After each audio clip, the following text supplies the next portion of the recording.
everybody, and welcome back to another video. It's me, Golding, and today I will be doing my new AU, What If Smaug Was in the Wings of Fire universe. A quick side note before I get started on this story, it's written a lot like Faye's story and is actually more of an OC lore than a real AU, but I hope you guys enjoy it. It was really fun to write, and I will get started. How? How could I be dead? Those are the questions that circled around Smaug's head. How did a mere man bring down Smaug the Magnificent? He grumbled to himself for a while before he realized, where was he? A cool breeze tickled his scales, and he could hear the branches swaying. Was this what it was like to be dead? He opened his eyes and peered around. Pine trees towered above him, and the night sky was blotted with clouds. Everything seemed bigger here, more fit for a dragon. He looked down at his claws, which seemed less stupendous now that they weren't surrounded by the gold and jewels of the lonely mountain. He gingerly felt the soft spot on his scaly chest, recalling the agony as the black arrow had pierced his heart. A sudden gleam in the darkness caught his attention. Hanging delicately on the nearby tree branch was a bejeweled necklace with 3 large glowing rubies strung up upon a chain. He snatched it up greedily and flung it over his horns. He sighed contentedly as the shimmering jewels rested against his chest. My first treasure, he thought, but he felt a growing longing for the vast treasures he'd laid upon for so long. You can get it all back, and I can help you, a voice suddenly slithered through his mind. Smaug felt a shiver over his scales and looked more intently at the surrounding forest. Who's there? He called. No one.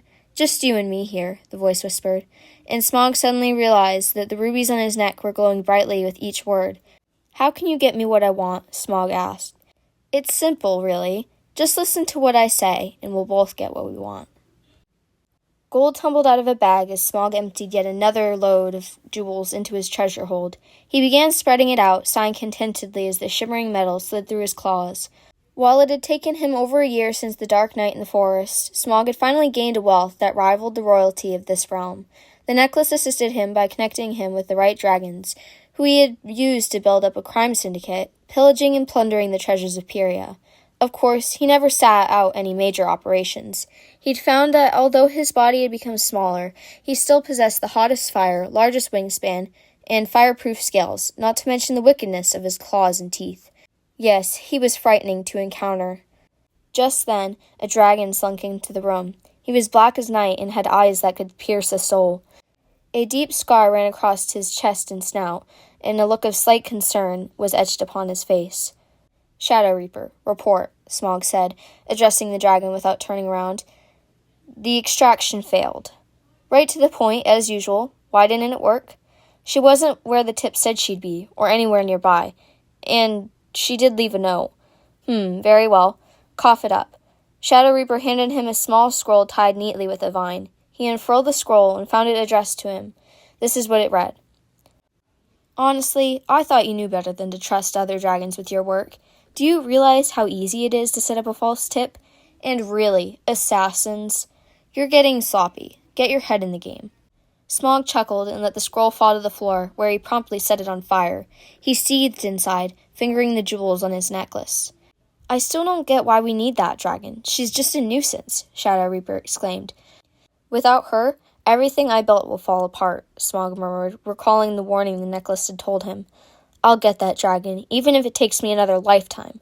As he promptly swept out of the room, Shadow Reaper glanced at the smoldering page. He could just make out the firefly signature before the fire turned the scroll to ashes. And that'll be it for now. I'm going to leave this story open because I have a lot of fun ideas for it in the future, and as some of you might have guessed, Faye is going to be the heroine for the rest of my OC lore, and Smaug will probably be the villain. I'm planning on doing a very fun hero versus villain dynamic where they are always at each other's throats, and I just think it'll be really fun for me to do.